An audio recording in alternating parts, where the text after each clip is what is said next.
안녕하세요. 오늘은 요새 가장 핫한 주제인 게임스탑에 대해 얘기해 보려고 합니다.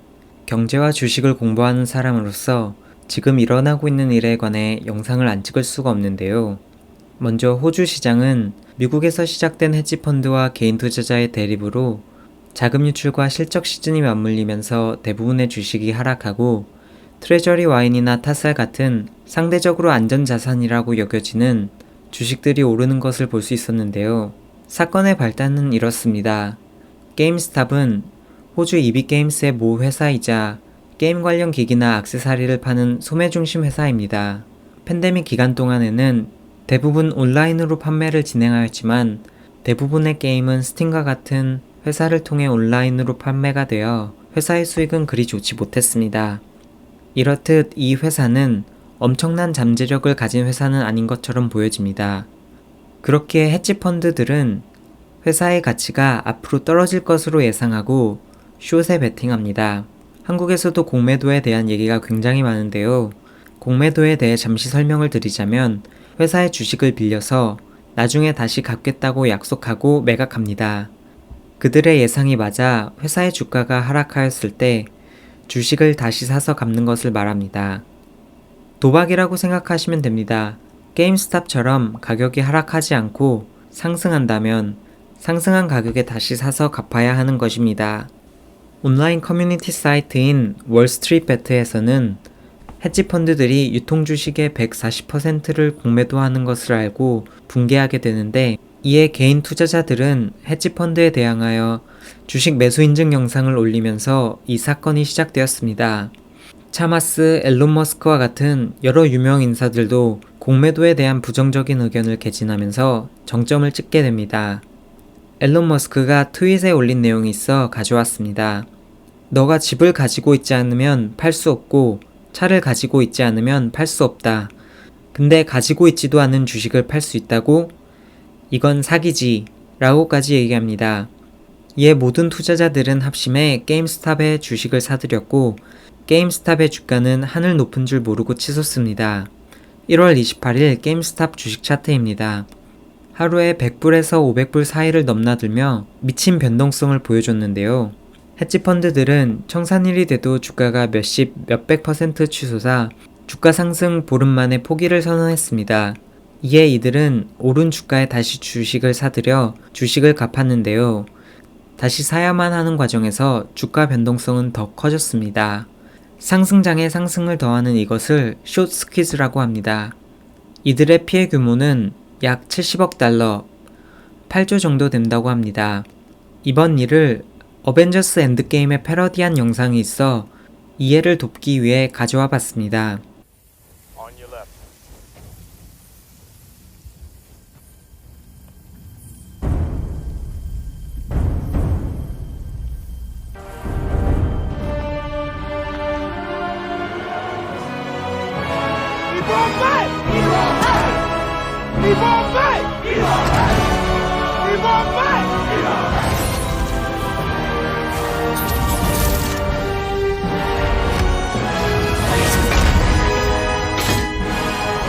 Is that everyone? Like you wanted more?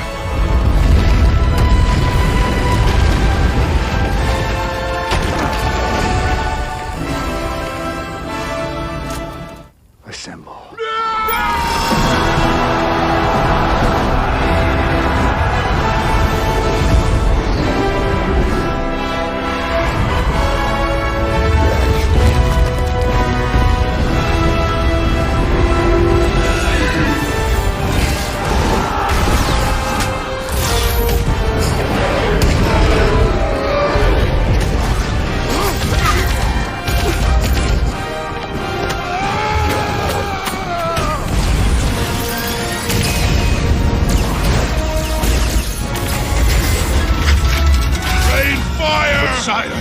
Our troops, just do it!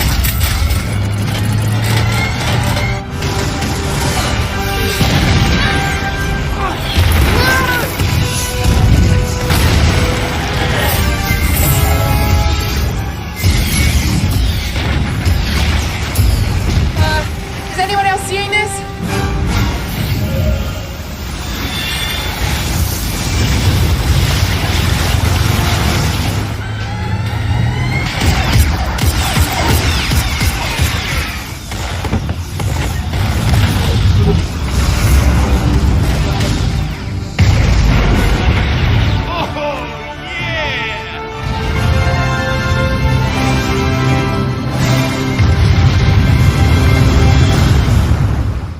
디퍼킹 밸류 이 사람은 초기부터 지속적으로 게임스탑 주식을 사모은 사람입니다. 헤지펀드와 게임스탑의 매수 버튼을 없앤 로빈후드를 적으로 묘사합니다.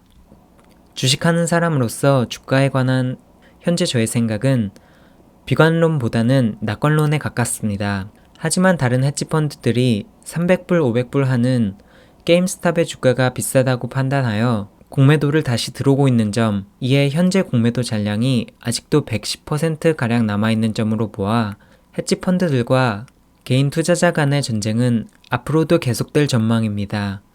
이에 따라 변동성이 클 수 있겠으나 공매도 전체 금액은 미국 시장의 2% 정도 규모이고 조정이 올 시기에 마침 이번 일로 조정이 온 게 아닌가 라는 생각이 듭니다. 크게 봤을 때 대세 상승하는 것에는 변함없을 것으로 생각됩니다. 어디까지나 제 생각이고 모든 이들의 관심이 집중된 일인 만큼 상황이 어떻게 변할지는 아무도 모른다는 점 염두하시면서 거래하시면 될 것 같습니다. 이번 일에 대한 제 개인적인 생각은 2008년에 있었던 월가를 점령하라와 비슷한 점이 굉장히 많습니다. 월가, 기득권 계층에 있는 그들은 점점 부자가 되고 일반 개인들은 점점 삶이 힘들어지는 것에 대한 분노와 환멸이 모여 이번 일을 통해 표출된 것이라고 생각되어집니다. 자산 가치가 노동 가치에 비해 비정상적으로 높아 돈에 대한 공부가 필수가 되어버렸는데요. 이러한 현실이 당연하면서도 또 한편으로는 씁쓸한 기분이 듭니다. 사회 구조적 변화와 개선을 통해 이러한 불평등이 조금 더 개선되었으면 하는 바람입니다. Includes our next guest. He tweeted on Tuesday that he'd gone long through call options. Chamath Palihapitiya is the CEO of Social Capital. He joins us now on the phone. Chamath, thank you for being here. So you tweeted yesterday that you bought $115 calls in GameStop. Can you tell me what your position is as of this very moment? Tell you a little story before all of that, or no? Why don't you tell me that first, and then we'll go from there.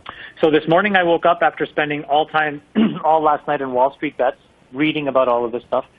I ended up closing up my position this morning, and I wanted to announce that I'm taking all the profits that I made, plus my original position. So I'm going to take $500,000, and I'm going to donate to the Barstool Fund for Small Businesses. But I really want to tell you, beyond the $500,000 donation or the money that I invested, which was, not a huge amount in the grand scheme of that stock or the entire market, what I learned, because I think what I learned over the last couple of days is important for everybody that's watching CNBC. And that is? I think that what you're seeing is essentially a pushback against the establishment in a really important way. And I would encourage anybody who is dismissive of this thing to go into Wall Street Bets and actually just read the forums. And I think that you're going to see three kinds of posts. The first kind of content are a lot of people doing some incredible fundamental diligence, trying to think about long-term value. And in my opinion, many of them are doing as good and frankly a better job than a lot of hedge fund analysts that I work with. That's number one. The second are a lot of people who believe that, coming out of 2008, what happened was Wall Street took an enormous amount of risk and they left retail as the bag holder. And a lot of these kids were in grade school and high school when that happened. They lost their homes, their parents lost their jobs. And they've always wondered, why did those folks get bailed out for taking enormous amounts of risk and nobody helped and showed up to help my family? And then the third thing is a realization that instead of having idea dinners or, quiet whispered conversations amongst hedge funds in the Hamptons, these kids have the courage to do it transparently in a forum. And I'm not saying all of it is perfect by any means, but I think it takes an enormous amount of faith in the system to be that transparent, to talk about things, and then for each individual to make their own mind up and to do things, whether it's to buy and to sell. And I think that what it proves is this retail phenomenon is here to stay. There are 2.7 million people inside of Wall Street Bets. I think that they are as important as any hedge fund or collection of hedge funds. And I think the most important thing is that in a world of zero interest rates and quantitative easing, I don't know how you can run a typical hedge fund strategy and make money anymore because, for example, when you looked at GameStop, a normal person would say, How can you have 136% short interest? How can you be short 40% more shares than actually exist in the world? To a normal person, that doesn't make any sense. But to a Wall Street mathematician, that's the game that has been played for years. And that game came undone. That may be somewhat of an extreme example. Let me just go through a couple of things you said here. I have a hard time believing. I mean, you suggested that there's a good amount of fundamental research going on underneath the GameStop Reddit situation. Do you truly believe that? That there's actual fundamental research? Not to disparage in any way the people who are actually making these trades, but this seems to be momentum rather than a deep fundamental analysis. Scott, there's momentum in traditional hedge funds and how they move stocks as well. But it's really disparaging if the starting position is these guys can't do the same quality of research as an analyst in a fund. That's just not true. I didn't say that. I didn't say they can't do that kind of research. I'm questioning whether they're actually doing the research when it comes to things like GameStop and AMC and some of these other things. There's a distribution. And obviously at one end, there are fundamental analysts. But on the other end, there are momentum traders that follow trends. But by the way, the dirty little secret of Wall Street is that exists in hedge fund land. The reason why this GameStop trade has caused so much pain is because at the top of the pecking order was Melvin Capital. Those guys were incredible stock pickers. They are incredible fundamental modelers of companies. Gabe Plotkin is one of the sort of giants of our era, of my era. But at the end of the day, what happens is, irrespective of what he puts on, his trades are mimicked and copied by umpteen other hedge funds that follow along. For every LP that can't get into Melvin, they get into a copycat fund that works basically like Melvin. And so when the trade goes against him, then it goes against all these people all at the same time. So the reality is there are fundamental momentum investors in the market that are organized capital, i.e. hedge funds, and disorganized, loosely affiliated capital, i.e. Wall Street bets. And I think what you're seeing is the push and pull of that, and the realization should be that if every person was forced to publish their fundamental research, it would be hard to distinguish the best version of research from Wall Street bets and the best version of research from a hedge fund. They don't have an edge. And this is what you're exposing, is that edge is gone. And now all of a sudden, retail can be on the same footing, and they don't have to be the bag holder to Wall Street. But let me ask you this. I mean, but somebody from retail is going to eventually be the, to use your words, bag holder in this situation, are they not? And do you think it's responsible for you and some other big names who tweeted about it yesterday and to get involved yourself, knowing that you guys are considered the Pied Pipers, that people are going to follow you into these trades and someone is ultimately going to get hurt after you and others are long gone, Chamath? Dude, where was that message in 2008, Scott? Really? I mean, that's a joke. For example, let's look at Tesla. Who was right on Tesla? I'll tell you who was right. Every single retail investor. I was right. Elon Musk was right. Let me tell you who was wrong. Every single hedge fund. Name after name when it comes to innovation, when it comes to growth, when it comes to people trying to do fundamentally useful things in the world. If it doesn't fit into the mold that Wall Street wants, they try to organize against it. And there has been pushback after pushback after pushback in individual names. And this is yet another form of pushback. And all I'm trying to say is the mechanics of how Wall Street has worked. And again, I wish you would ask this detailed question. Why is it allowed for somebody running a hedge fund to basically claim that they are market neutral, but be levered up? They take a $10 billion fund, and their prime brokers allow them to run $100 billion of notional exposure. Who thinks that that's fair? It's not fair to the retail investor. Because when that blows up and a $100 billion hole exists in a fund, which, by the way, this is exactly what happened in 2008, the government bails them out. Who is the government? All of us.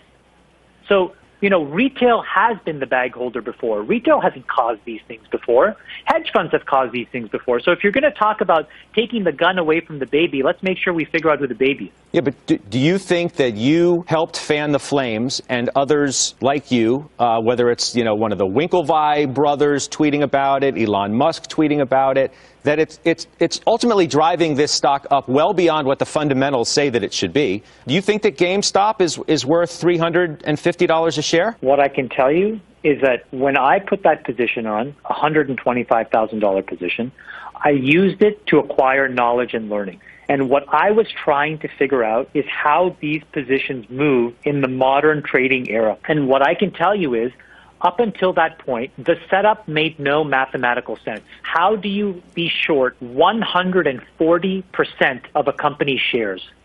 That wasn't retail. Well, maybe Those are hedge that's a funds. question for regulators, that maybe the way that that's allowed to happen needs to be examined. But I'll tell you how it's allowed to happen. It's allowed to happen so that hedge funds can charge 2 and 20 to their limited partners, independent of consequences. I'll tell you another way that it's allowed to happen. Hedge funds are allowed to take their money, go to a prime broker, and all of a sudden get 10x multiplication on that money. That's the problem. You have trillions of dollars of notional being traded by these organizations. You have maybe billions of dollars being traded by retail. this idea of, somebody's going to get hurt. You sound like you're an advocate for the little guy, so to speak, right? Why did you get involved in the first place? I mean, you said that to get information. I mean, you wanted to make money on the trade. Come on, right? You wanted to make money. To move the needle, I need to strap on hundreds of millions of dollars. So I wanted to learn. Why did I want to learn? When I saw that article in the Wall Street Journal, I had no idea about Melvin Capital, really. I had no idea about Wall Street Bets, really. I had no idea about GameStop, except that it had been mentioned to me in a couple of tweets throughout the year. So I tweeted out after I read the article, hey, folks, tell me an interesting trade that I can put on tomorrow for a few $100K so I can learn, basically. That tweet got 10 million impressions and 13,000 comments. And when I went through there, a lot of people pointed to GameStop and pointed to Wall Street Bets. And when I went in there and started to look around, what I thought is, my God, here is a dynamic about trading, about momentum, about stocks, about short interest, about gamma squeezes. These are not things that I know a lot about, and so I put in a small position to learn. And what I learned is that people can do fundamental research, come to a point of view that's diametrically opposed to organized capital, and they can be right. And I'm allowed to be on the right side of that. The only thing I'm concerned about is that there are inevitably going to be people who get hurt. I'm not talking about hedge fund managers. I'm not talking about them. I'm talking about the people who follow people into the trade, who think that this stock is going to continue to go up because that's what they've been conditioned to think. What should we do? Not allow folks. Here's what will happen if you follow your logic, then you'll say, you know what? Retail doesn't know what they're doing. I think you're wrong. Then the thing will be, retail shouldn't be allowed to participate in the stock market. I think you're wrong. And then you know what will happen, Scott? The inequality gap will grow and grow and grow. Because then what are they supposed to do then? Buy an ETF, a passive fund? They can't buy into hedge funds because the rules don't allow them to. So now systematically what you've done is you entrench poverty. I think this is an example of, if you are going to so massively oversell a company to the extent that you're selling 40 more shares of that company that don't exist, and all of a sudden other folks are like, hey, wait a minute, this is going to get squeezed, and they buy it, that's just a smart trade. Retail saw it. Wall Street missed it, and they paid the price. So maybe, to your point, Scott, what regulators should do is say, hey, wait a minute, how can we allow companies to be 140% short? That doesn't make any sense. You think this overall situation is fine for the market?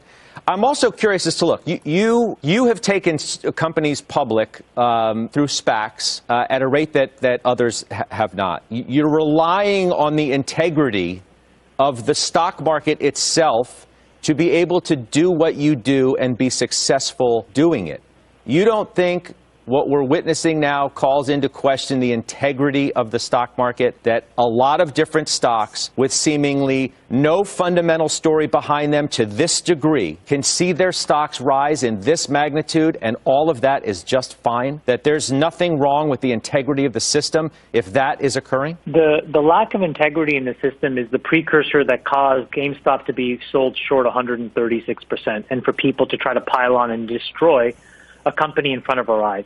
I think GameStop is a reasonable business. I think what they do is reasonable. Their stock should be valued at based on what their earnings are, and the stock was like the free market $17, $18 not that long ago. Who says that? Who says that? Do you want to make the same argument about Tesla? It's gone 10x in a few months. You don't know what it's worth. Let's be honest.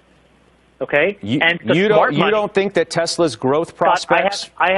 Scott, I have my own model for the company. I'm allowed to underwrite however I want to own it.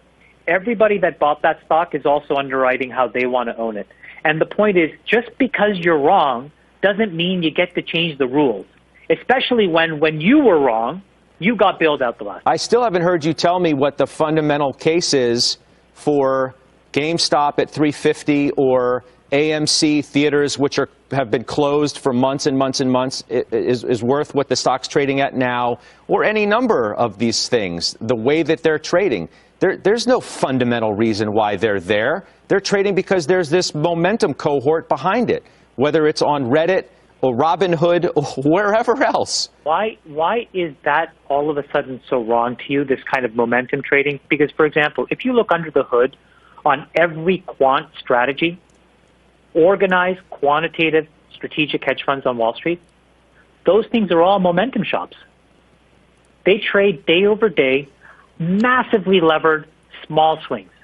So basically what you're saying is, hey, if retail runs a momentum play to squeeze a short, that's wrong. But hey, if Renaissance Technologies and somebody else does it, that's okay. That's what you're saying. You may not know that that's what you're saying, but that's what you're saying. And to me, that feels very unfair. No. What I'm saying is someone's going to get screwed, okay? And it's going to be it's going to be a retail investor who gets screwed because they think that this is the way the game works, that this is the new Wall Street. They're new to this game. Maybe they haven't been in the game that long. Not everybody, but somebody's going to get hurt. I'm not talking about the billionaire with the big house in the Hamptons. I'm talking about the person who thinks this is cool, fun, and an exciting way to spend their time. You're really discounting how smart so many of these people are, okay? And all I would encourage you to do is spend a little time in these forums, go into the Discord server. You're going to hear a bunch of really, really smart people talking about things in fundamental ways. Chamath, don't tell me that yesterday AMC Entertainment was a $5 stock, and today it's up 170%, and that's justified. Don't tell me that some of these names are justified to being where they are. Scott, it's one company in one moment of time. What I'm saying is there's like 10 companies, 15 companies, 20 companies. You're broadly sweeping with a broad brush that says these guys don't know what they're doing, and they don't deserve to do what they are doing. And what I'm telling you is there is a small part of momentum, there is a part that's fundamental analysis, and then there's a part that's just sticking it to the man.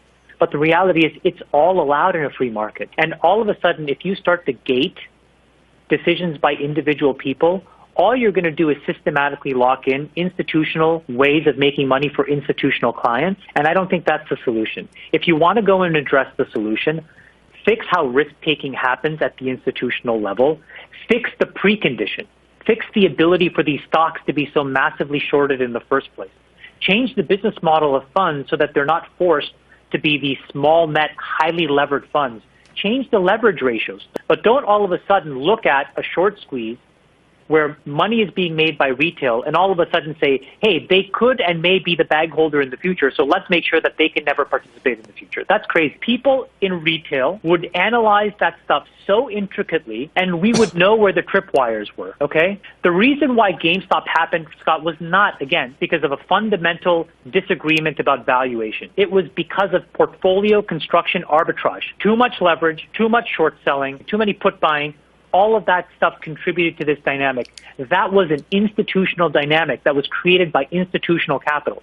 So if you created transparency in reporting, that probably wouldn't have happened because a regulator would have said, hey guys, I'm not going to let you be short 140% of a company. That's not right. And then you know what would have happened? This squeeze would not have happened.